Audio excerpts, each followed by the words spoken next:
Things can go wrong due to desperation that one's own obsessive symptoms will never get better, or due to desire to get cured at once magically.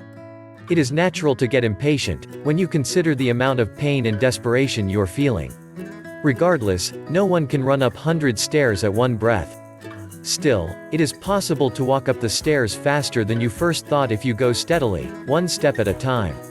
Our goal is not to not experience obsessive symptoms forever. It is rather to be cool with such thoughts. Our goal is not to be rid of anxiety. Anxiety is necessary. Problems arise when we believe in unnecessary and groundless anxieties. This is a process to conquer groundless anxieties. For anyone, obsessive symptoms can resurface when put in a stressful, anxiety-generating situation. We cannot pretend that it is not there, as the link between the stressful situation and obsessive symptoms has been generated. In order to do so, we would have to erase the memory. Memories of past do not come undone. Things that took place do not go away. What can be changed are the emotions attached to the information. What once stressed you to such an extent will not matter so much, as if it is no more than a mere recollection of the past. Emotional memories are the things you can change. Thus, our project is to transform your emotions attached to your memories. You lose your chance to achieve this transformation if you hide the emotion and refuse to express it. To return to the original status as fast as possible, you should contain the symptoms within controllable range. You should strive for this goal, despite the obstacles. The goal is to feel just as much as it is natural to feel in a present stressful and anxious situation. Symptoms will dissipate or become controllable once you resolve the fundamental cause of such symptoms. Be anxious, but only as much as necessary. Be honest with your emotions as they come. Then the anxieties will be resolved and gone. Do not hide them, but be confident with them. Honesty and confidence are keys to dealing with the object of anxiety. This is the normal state of being, not to be invincible. Anxieties and stress are necessary for our life.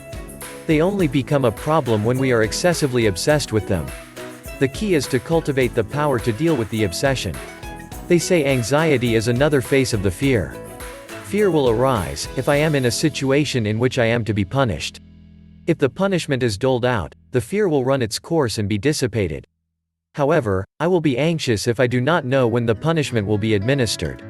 I will be imaginatively experiencing the fearful situation over and again in my mind. The alarm signal in my mind does not stop because the situation is not done with.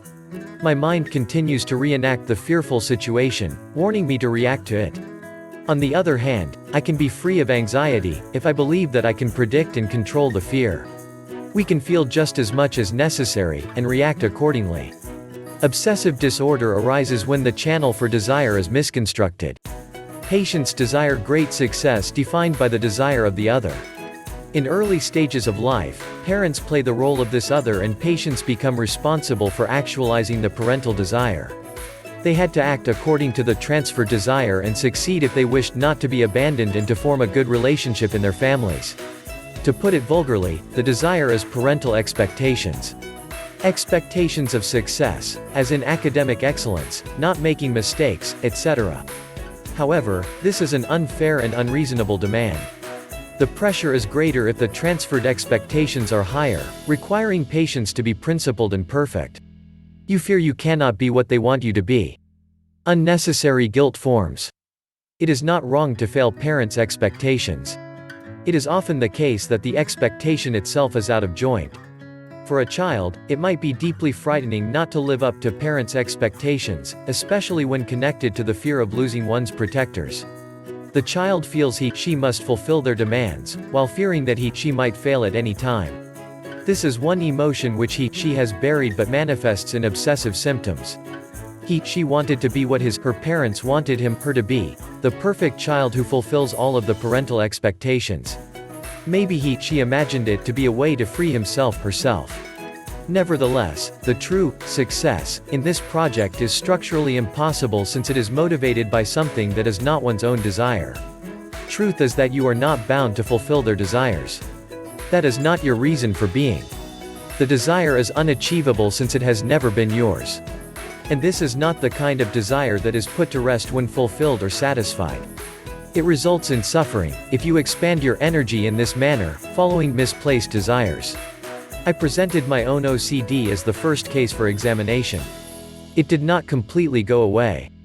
It turned controllable to an extent, but still did not dissipate. I was not able to locate and eliminate its roots. It was when I was deliberating the difficult situation of a patient that my own case resurfaced unexpectedly. My desire, as I understood it, was to free my mother from my father. From within that desire, I was able to locate the desire to free my father. The scene was strongly linked to the father as a symbolic presence.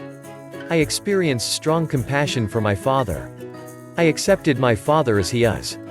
I felt sediments in my mind dissolve, with the feeling of extreme sadness.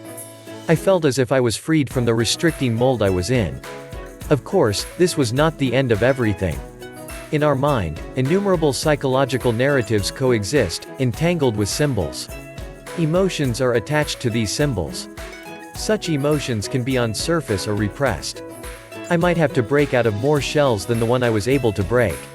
The thing is that hiding or evading does not help. The more you hide, the more your psychological wound will fester. This is the reason you should be honest. At least to yourself. You should be unashamed and dignified. You can be free from anxiety once you are identified with your true self. You have already took the first step.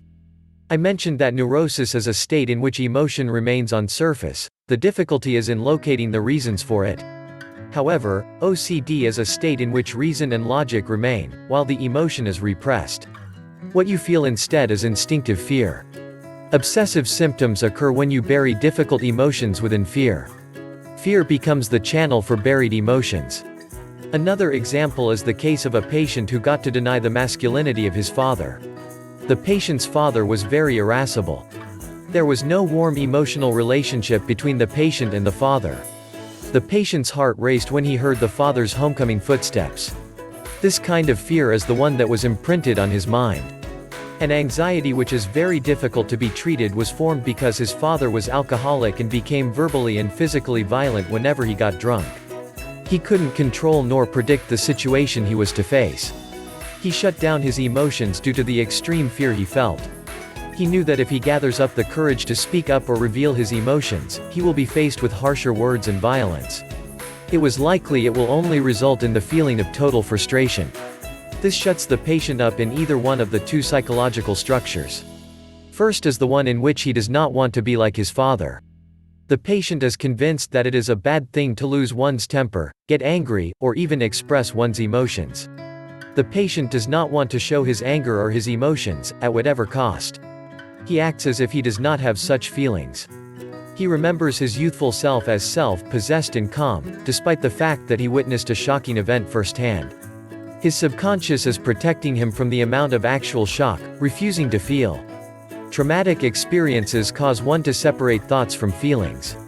Feelings are too overwhelming for an existing frame of thought to handle. Just as trauma dissociates body from mind, it dissociates unaccepted thoughts and emotions.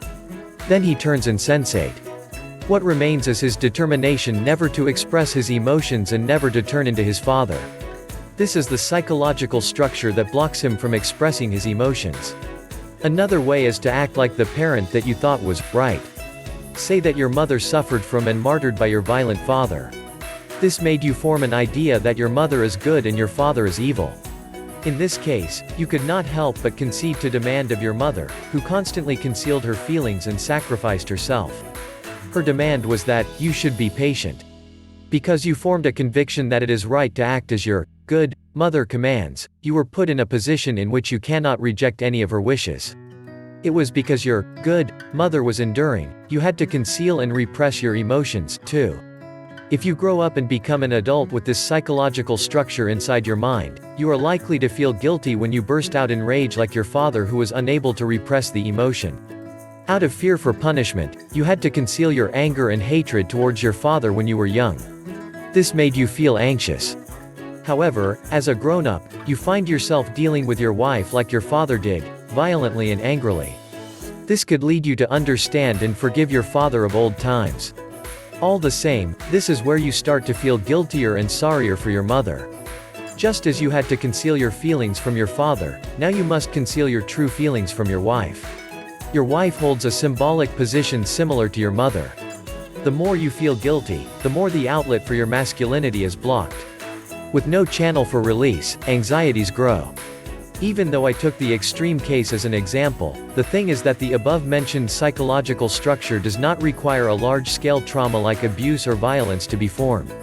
Psychological structure can be formed when you get trapped in the mold created by seemingly trivial repetitive experiences. This is why this analysis can be relevant to you, even though you did not experience traumatizing situations as described above. Regardless of the character of your parents, depending how you take them, deficiency and repression which make you feel anxious can be generated. I recommend you to look into your mind based on this analysis.